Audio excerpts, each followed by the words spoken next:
professor Carlos Campos. Estamos fazendo aqui um curso sobre progressão geométrica, aula de número 7. Trouxe aqui mais um problema para a gente resolver. Vamos ler aqui, ó. Numa PG, quer dizer, numa progressão geométrica de termos positivos, bom, isso é importante. Todos os termos têm que ser positivos. Cada termo é igual à soma dos dois termos seguintes. Determine a razão dessa PG. Bom, ele está dizendo que, primeiro, que os termos são positivos e cada termo é igual à soma dos dois termos seguintes. Ou seja, o primeiro é igual à soma do segundo com o terceiro. O segundo é igual à soma do terceiro com o quarto. O terceiro é a soma do quarto com o quinto. E por aí vai. Bom, como é que eu vou fazer isso? Vou pensar primeiro assim, ó. Bom, primeiro que ele falou que a razão é positiva, né? Os termos são positivos. Se os termos são positivos, é claro que a razão tem que ser positiva, né? Porque se a razão for negativa, os termos vão ficar um positivo, outro negativo. Bom, então, se os termos são positivos, eu já vou colocar aqui que a razão tem que ser maior que zero. Isso aqui eu não posso esquecer, porque pode ter uma influência depois. Bom, o que mais que ele fala ali? Ele fala que a soma, que cada termo é igual à soma dos dois termos. Então, seguinte, eu tenho que chamar alguma coisa, né, esse termo. Bom, quando você tem termos de uma PG, aulas anteriores nós falamos que nós podemos chamar um de x, o que vem depois dele seria x vezes a razão, e o que vem antes dele, x dividido pela razão. Mas isso aqui só é interessante quando ele dá o produto deles, que cancela o que com o que. Nesse caso, se eu chamar a PG desse jeito, eu vou ter que trabalhar com fração, tá certo? Mas eu vou pensar de outro jeito. Como ele não dá o produto, eu vou imaginar uma PG assim, ó. O primeiro termo é x, o segundo termo, como é que eu acho? Eu pego o x e multiplico pela razão. Depois eu pego esse e multiplico pela razão, vai ficar xq vezes q, vai dar xq2, depois xq3, x, e aí vai. Bom, vamos colocar isso daqui só para ter uma ideia, porque ele fala assim, cada termo é igual à soma dos dois termos seguintes. Então eu posso falar que esse termo aqui, por exemplo, é a soma desses dois, ó. Como eu poderia falar que esse é a soma desse com aquele outro, mas aí vai complicar. Então vou começar por aqui. Vamos lá. Cada termo é igual à soma dos dois termos seguintes. Então, eu vou escrever o que ele falou. X tem que ser igual a esse mais esse. xq mais xq2. Só que ele não dá outra informação. E aí eu fiquei com uma equação com duas incógnitas, x e q, onde ele quer saber o quê?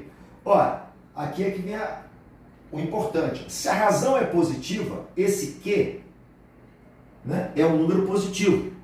Muito bem. E os termos são positivos. Ah, se os termos são positivos, esse x aqui, ó, tem que ser positivo também.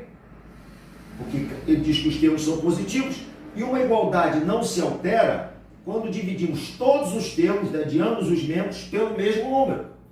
Como o x é positivo, não posso dividir por zero, por exemplo. Então eu posso dividir todos os termos por x. Se eu dividir todos os termos por x, o que vai acontecer? Dividindo tudo por x. Vai sumir esse x, vai ficar 1. Vai sumir esse x, vai ficar q.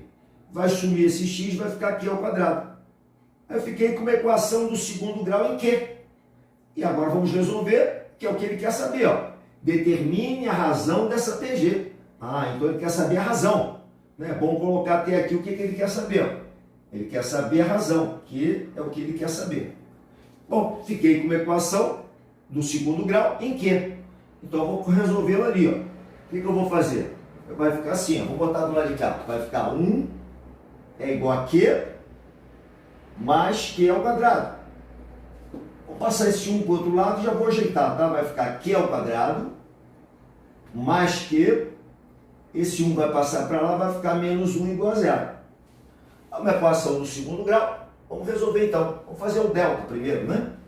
Então, fazendo o delta, é B2 menos 4AC. O A é 1, o B é 1 e o C é menos 1. Então, B2 vai ficar 1 ao quadrado, menos 4 vezes o A, que também é 1, vezes o C, que é menos 1. Esse delta vai dar 1 ao quadrado é 1, menos com aquele menos dá mais, 4 vezes 1, 4 vezes 1, 4, o delta deu 5. Não é um número muito interessante, né? Que 5 não tem raiz exata. 5 não vai ter raiz. Então vamos calcular então a fórmula do delta, de Bhaskara, né? X é igual, a fórmula x é igual, eu vou fazer, é Q que ele quer saber, então vou botar Q é igual, menos B, bom, olha para cá, o B1 vai ficar menos 1, mais ou menos a raiz quadrada desse 5 aqui, né? Que é o delta, sobre 2 vezes o A é 1, ó, então vai ficar 2 aqui. Bom, daí não posso fazer mais nada, né? O que eu vou ter aqui? Dois valores para razão. Um eu vou usar o mais, vai ficar menos 1 mais raiz de 5 sobre 2.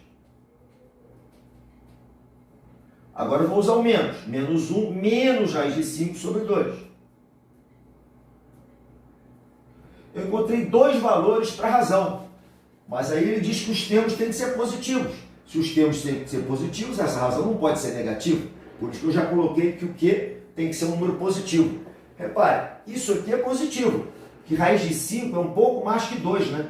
2 menos 1 dá 1, dá positivo. Já esse aqui, ó, esse é negativo e esse é negativo, é claro que isso aqui vai dar um número negativo. Então essa razão aqui não me interessa.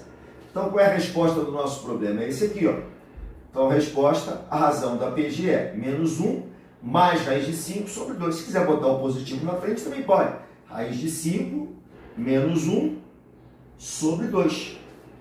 Que é exatamente o que o problema está querendo. A razão da PG. Então, minha gente, essa foi a nossa aula de número 7. Se você não for inscrito no canal, eu peço que se inscreva. Você vai botar um gostei para ajudar o canal a crescer, para que a gente possa ajudar mais pessoas. Seria bem interessante. Ok? Então, nos encontramos lá na aula de número 8. Obrigado